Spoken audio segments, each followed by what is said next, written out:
What was within reach of that generation, the greatest generation, was peace and victory, a victory of Allied arms. Churchill refers to all of this as triumph and tragedy. The triumph is the triumph of Allied arms. The tragedy is that all that was attainable was a hard and bitter peace. The Soviet Union dominates Eastern Europe. This is an incomplete victory for democracy. Winston Churchill in 1946 will go to Westminster College in Fulton, deliver a speech in which he makes this memorable, defines an era. He surveys the ruins of Europe and the unestimated sum of human pain left by World War II. He addresses the question of preventing war with the Soviet Union.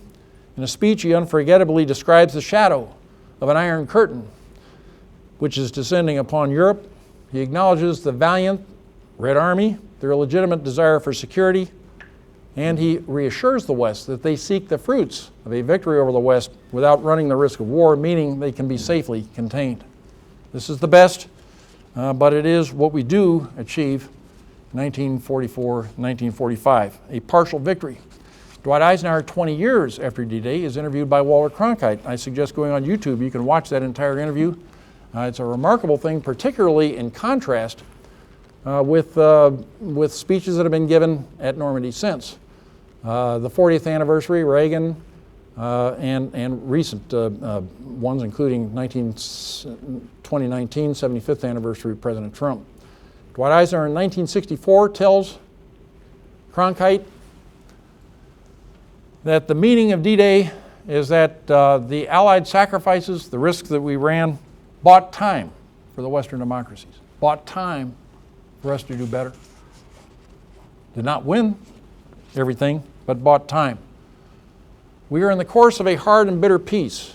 We are on the verge of the 70th anniversary of the Korean War. That war is still playing out.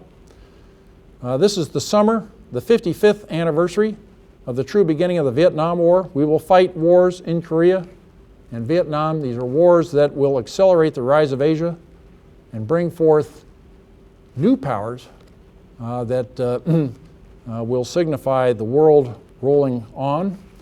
However, this will also occasion great frustration of purpose in America. After all, after Korea, we have McCarthyism. After Vietnam, we had the so-called Vietnam malaise.